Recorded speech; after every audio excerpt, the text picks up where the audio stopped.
I just want to see a good perspective here.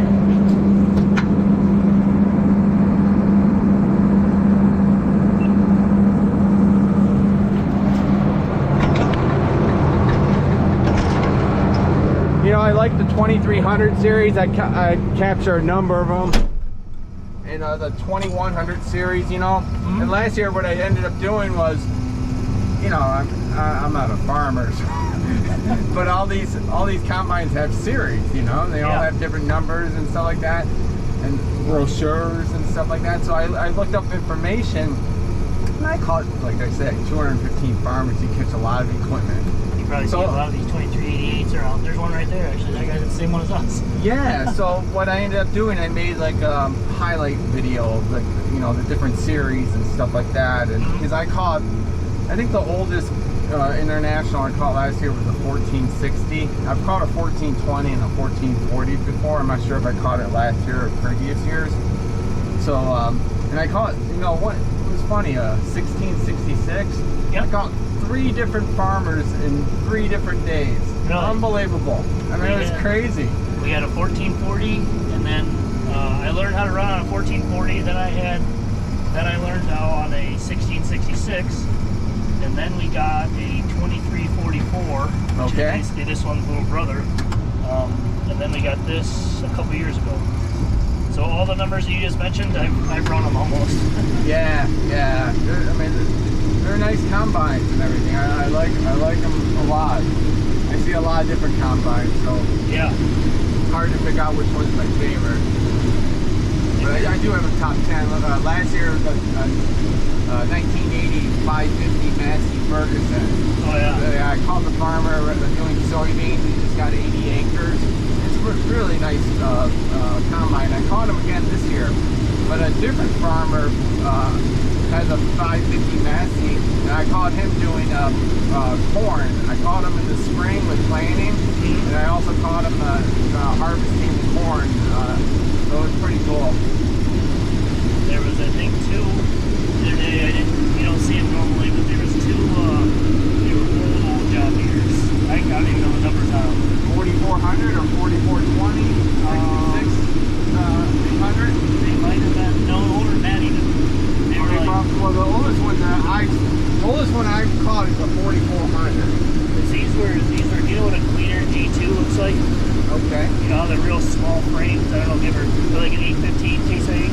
Okay. There's 2 John Deere's up on 50 actually running beans. Huh. And they were both in the mud. It's just cool to see because normally I bet they're early 70s. Somewhere in there. Yeah. Well, yesterday my wife and I caught a 4420, probably early 80s. The farmer just does 100 acres. And it was really nice. I mean, I go up to the thumb about at least once a year to film the farms up there, and I caught a 4420 coming back from the thumb area. 4420 can't handle sugar beets. Yeah, I was going to say, sugar beets up there. The fields are huge up there. This is one of our worst fields to get any video of because, as you can see, it's not the driest. No, I mean, well, you know, I'm hoping that you guys can get it done. Yeah. Like in a reasonable time instead of like January or February. Yeah. Because like for a moment there, well, this is Monroe, and Monroe, there's a rabbit jumping there. My wife and I, unbelievable, saw a red fox yesterday. Really? Yeah. It was, we were right like in Lenaway, a little bit more, a few miles that away. Yep. And the farmer, we were talking to the landowner on the road, and the farmer in the John Deere combine called ahead and said, hey, there's a fox coming through the road. And sure enough, there was a fox, and a minute later the rabbit came out. So the fox never got the rabbit. I've only seen like a handful of foxes. Our farm's actually right on the other side of that wood line a little bit. And there was a den of foxes by us for a little bit, and then coyotes came in, and the foxes just went out and left. I've only seen, that's the second fox in my life I've ever seen. So I always saw foxes in the pool. Oh yeah. What's the strangest thing you ever hit with the combine? I hit a deer one time, but I moved it, and I think it was concussed concussed. I think it had gotten hit by a car, and it was kind of like it was still alive and everything. Oh. And I moved it with the corn head, as I thought it was dead. And I moved it with the snout of the corn head. This was 2 years ago. And then after about 30 minutes, I think it was a big doe. She got up, ran away. Wow. Like nothing happened. Second life. It was the weirdest thing in the world, because I called my buddy and I was like, hey, I feel bad for this deer, you know, come out here and like take care of it, whatever you gotta do. And he's like, okay. And she got up and ran away. Wow. Yeah, that's a normal thing with farmers hitting deers. Yeah. I think we caught a horseshoe out in the middle of an 80-acre houses haven't been there since like the 1800s. Really? Did it get caught in the header? And the rollers had bent one of our knives up. Oh wow! And it was an old horseshoe. There are some fields, I believe, in Lenawee and probably maybe Monroe with old train tracks. Yep. Very old ones. You got to watch out for.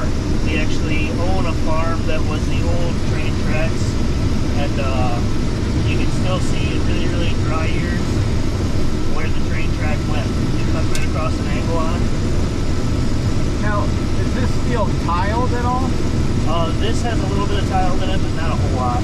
This is just a rented farm of ours, and it doesn't have a whole lot of tile, but it's got strings and spots. Like, it's hard to tell because there's wet spots scattered all about. But there's a couple down towards that end. So it's partially tiled then. Yeah. And that tiling, when that tiling process, how long does that take for a company to install like a tile on a field? We can have, it all depends on how short you want to go. If you want to go 40, or if you want to go 20 feet apart, anything like that. Usually I think ours are about 30 or 40 feet apart. And depending on conditions, like I talked to our tile guy the other day, and he currently has his tile machine sunk over, I believe, in Lenawee County. And it's on a track machine and everything like that. So when he gets sunk, he's got to call out excavators and bulldozers and everything like that to get his stuff out. But that'll take him, I bet he'd probably take a week for 40 acres or so. Wow. Now is this like the muddiest field you've ever gone through, or? We had one other one that was a lot worse. That was, we drug the frame all up and down. Every track you could see where I went. But were you ever worried about getting your combine stuck? Oh yeah, there was a huge water pond in the back of that farm, and I remember I was very, very far back, and I called my dad and I was like, hey, there's corn out there, what do you want me to do with it? And he goes, go through it if you can. So I went through it real slow and never got stuck. Actually, I've never got anything. Actually, I got the semi stuck the other day. That was the first thing I ever got stuck, and it was in this much grass. Really? A little bit of wet grass. How did you get it out? Pulled the pickup to it, just went ahead about 2 inches, and then just got it on the dry ground. The weirdest thing in the world. Now, if you got, like, say, a combine like this stuck in the field, how would you get it out? Do you have a tractor, or would you have to call a neighbor or something? We could probably go home and get our one tractor. We have a Case H 9230. Okay. It's a big four-wheeler, kind of, and we probably try to hook on somewhere around the rear of the frame and try to drag it back out of whatever it got into. You know, my wife and I, we were driving by just about a mile that way, north of here, and we saw somebody planting, filling up a planter. That's probably Jeff. Now, is he planting winter wheat? Yep, he's planting wheat. He treated a bunch of wheat, and it's passed the insurance date and everything, but... Yeah, okay, so it's totally a roll of the dice, right? Yep. And he's hoping for a little bit more warmer weather, and it's November 9th. yeah. If it gets warm and it gets sprouted, you should be good. But chances are on it might be a real big roll of the dice. And when will it sprout? Like how many days after you plant it? I believe it needs 42 or 46 degrees to sprout, soil temperature, and then it would, if it was wet enough and it had good soil to seed contact, you could have it up in like 3, 4 days, maybe a week. Huh.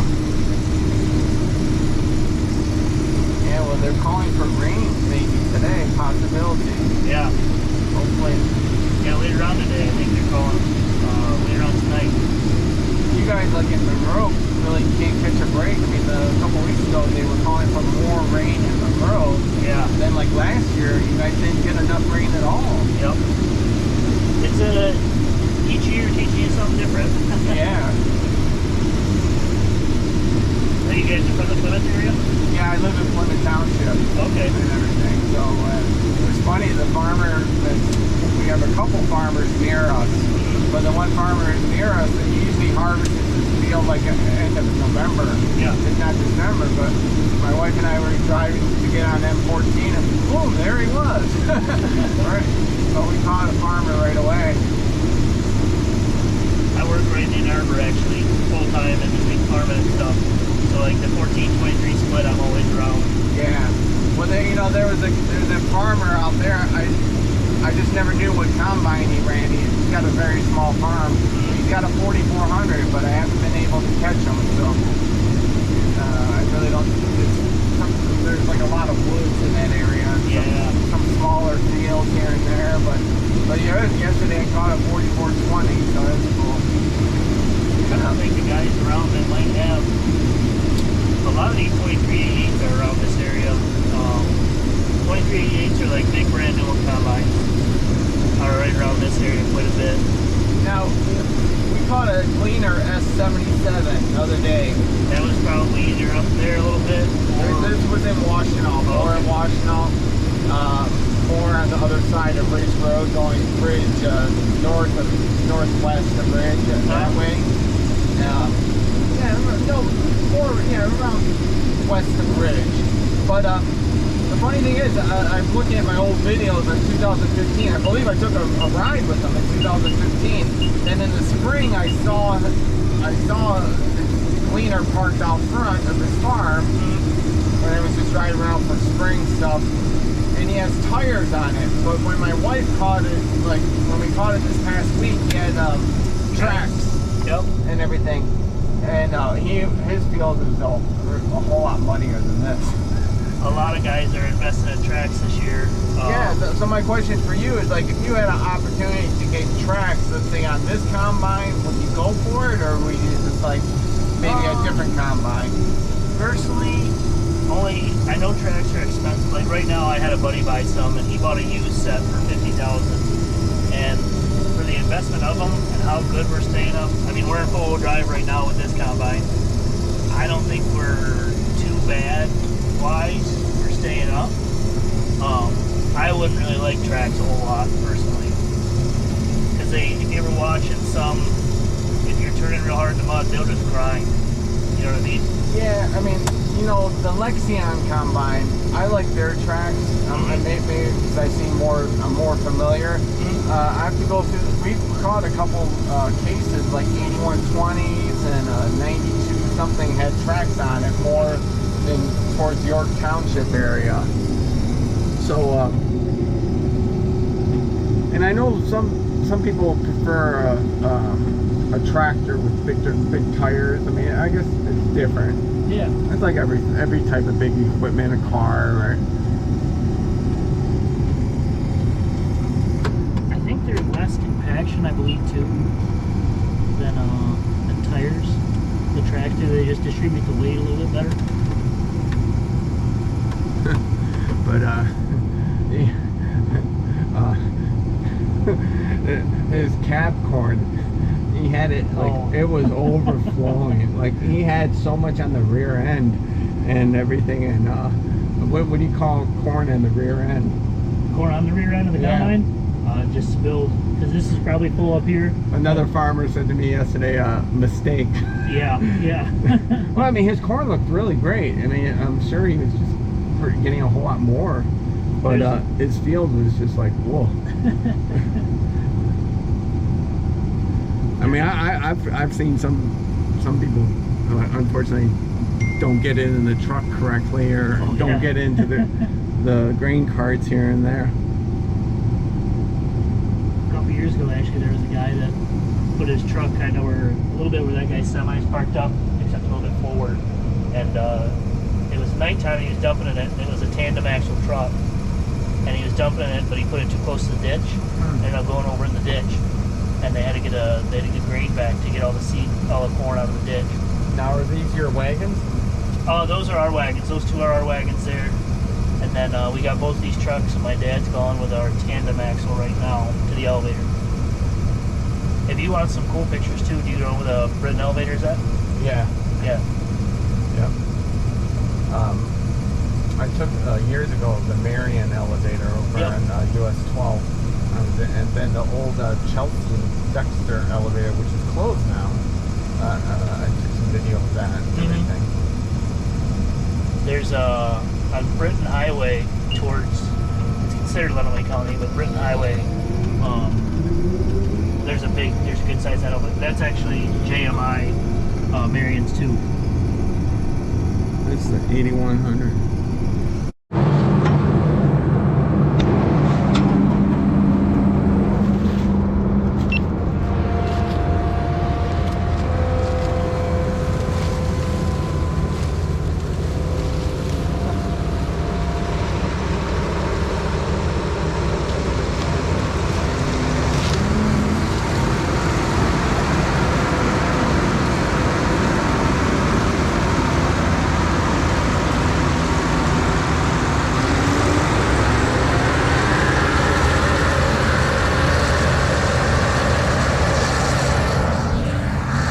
Was fun. I should have got dropped off closer to money of a field. All good.